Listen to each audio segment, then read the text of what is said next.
Assalamualaikum, salam Sabtu 30 Mei 2020. Sekarang jam 3.52 petang. Saya ambil masa sikit cerita pasal market yang ditutup semalam lah. Okay, semalam kita ada rekod baru juga. Sebelum ni rekod volume tertinggi dah dalam satu hari dagangan untuk indeks, untuk market lah, keseluruhan market. Dan semalam rekod volume dia 9 bilion juga, tapi dia punya value dia tu 9 bilion. Itu adalah rekod juga, paling banyak. Memang kita bersyukur lah. Tahun ni kita merasa tergolek, kita rasa krisis, dan kita rasa volume hari-hari 6 bilion, dan juga kita rasa volume yang tertinggi. Semuanya rekod. Alhamdulillah kita merasa dalam tahun 2020 ni. Kalau tidak, kita asyik dengar orang cerita je lah kan. 2008, 2009, 98, 97, 86 untuk market Malaysia kan. Jadi kita merasa sendirilah. Okay, kalau ikutkan futures ni, PF futures KLCI ni, kalau ikutkan volume untuk ni indeks sajalah, indeks futures punya volume hari Jumaat, Khamis, hari Rabu adalah volume yang paling tinggi. Ada dalam paper, bacalah. Volume paling tinggi pada hari ni. Tak tahu kenapa, tapi dia lah yang paling tinggi pada ketika ini. Untuk sepanjang, kalau ikutkan sini, hampir sama dengan pada 29 bulan 10 2019. Lebih kurang. Lagi tinggi. Lagi tinggi kalau kita tengok lagi untuk daily ya, daily. Hampir-hampir yang ini tahun 2015. Tapi waktu ni di bottom lah. Ini pun kita tak tahu bottom ke tak. Lagi tinggi 2013. Nanti boleh check sendirilah. Okay, dalam masa yang sama, ada yang kata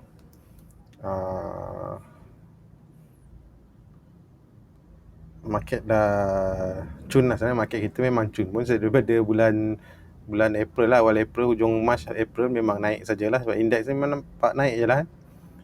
Tak ada gaya-gaya turun pun, masih lagi menaik. Dan kalau kita tandakan satu garisan trend pun masih lagi dalam trend membeli lah. Sedangkan yang ini adalah trend ni menurun. Dan ada juga mungkin kata cuci tingkap. Jadi video hari ni saya nak tengok, kalau ikut semalam pun banyak juga yang terpacak naik. Jadi macam mana kita nak tahu kenaikan dia genuine ke tak? Saya dah pernah buat video ni, tapi macam biasalah cari tak jumpa, jadi saya buat balik.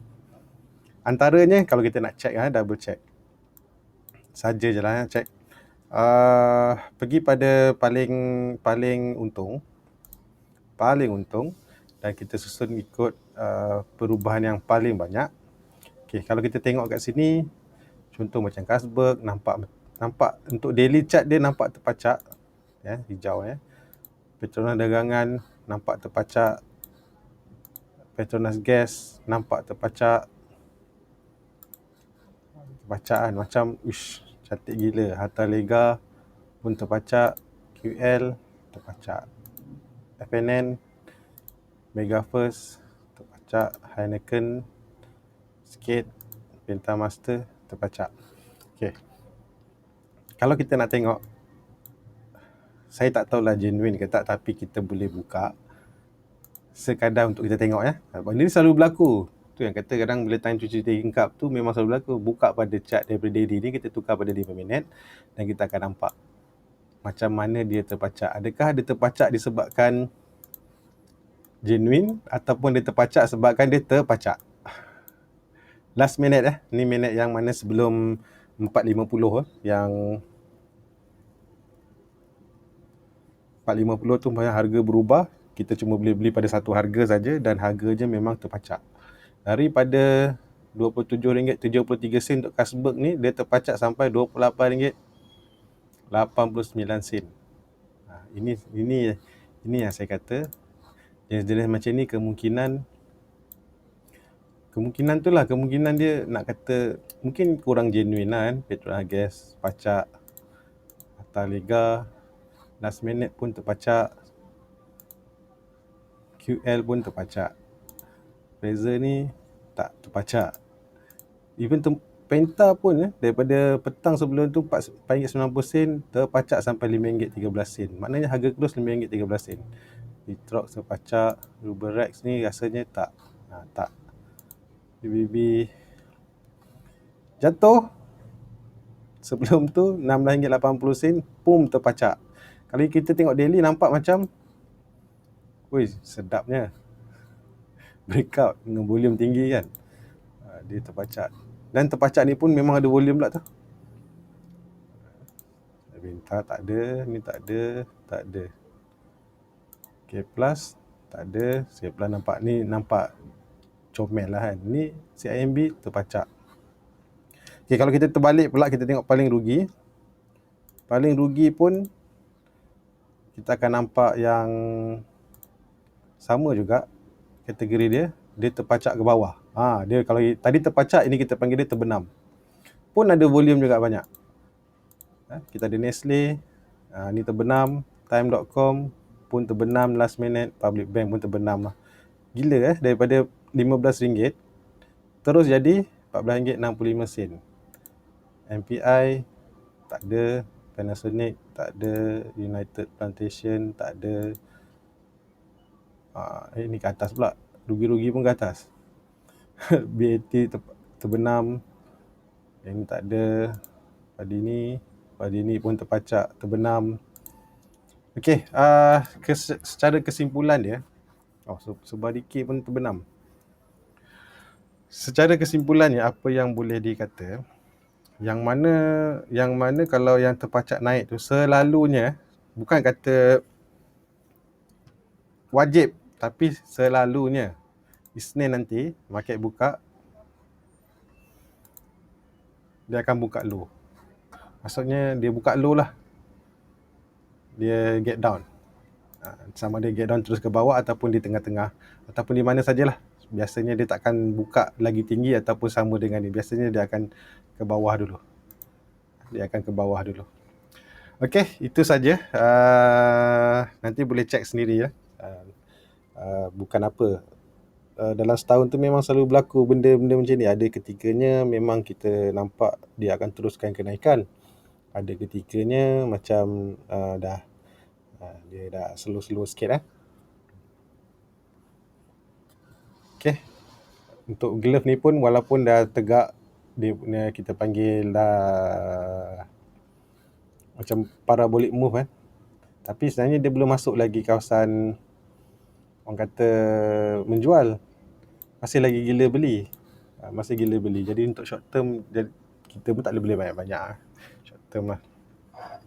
Dia tengah mencik orang ni, tak tahu siapa dia nak jual lah. Dia hanya akan berubah arah kalau dia jadi. Kita kena check balik macam mana contoh-contoh dia start berubah arah. Saya ambil contoh chart dulu kita tengok, kita pernah ada furniture punya rally.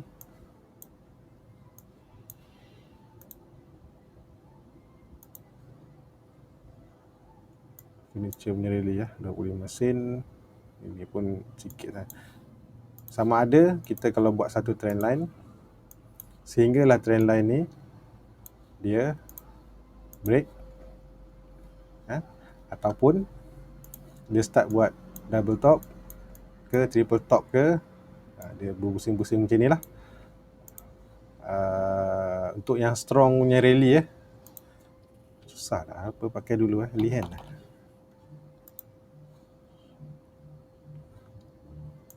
So katalah ni contohlah macam glove kan, rally. Itulah senang cerita, kita buat trend line je lah. Susah sangat. Saya tak nak cerita pasal yang ni lagi. Yang cerita nantilah kita buat video yang kalau saya dah lebih bersedia. Saya cuma cerita yang mana saya ingat je lah. Saya ingat. Saya tak ingat lah yang dulu-dulu yang ni. Sebab saya pun masih lagi baru lah, 2015 kan. 2016 aktif. Jadi tak berapa nak dapat bayangkan rally tinggi-tinggi ni. Cuma kalau kata daily yang mahal-mahal naik kan belas-belas sampai puluh-puluh ni, seingat saya KESM lah. Yelah, daripada RM5 mahal naik RM8 mahal, RM9 mahal. Sekarang naik lagi sampai RM12 mahal. RM16 mahal. RM19 mahal. Sudahnya sampai RM20. RM20 kata tak mahal ni, boleh lagi sampai RM40. Rupanya RM20 tu lah last dia last dia naik. Sama juga kita ada trendline. Jadi dia akan jadi macam ni lah. Dia dah start. Tadi yang Hatta ke glove kan masih lagi dalam keadaan menaik kan. Dia belum lagi ada kaki menurun. So maksudnya buyer masih ada lah. Cuma kita pandai-pandai lah kan. Semakin jauh daripada trendline, risiko dia makin tinggi lah. Kalau boleh kita nak beli dekat-dekat dengan trendline kan. Buy on dip. Ni buy on dip. Lagi satu really Heng Yuan. Siapa masih ingat? Orang ingat, orang kata ni orang kata waktu ni RM5 mahal, RM6 mahal, RM8 mahal, RM11 mahal. RM18 baru kata murah ni, baru boleh masuk. Rupanya RM18 itulah yang paling terakhir, dia naik paling tinggi. Dan Heng Yuan ni sekali dengan Petron M, tak salah. Petron M. RM4 mahal, RM6 mahal, RM8 mahal, RM9 mahal, RM11 mahal, RM12 mahal, RM14 baru kita start beli. Sebab apa? Kan seronok kan? Mana boleh target nak RM20 Rupanya inilah yang paling tinggi dia pernah buat. Itu saja. Assalamualaikum. Bye bye. Kita jumpa lagi minggu depan. Selamat bercuti.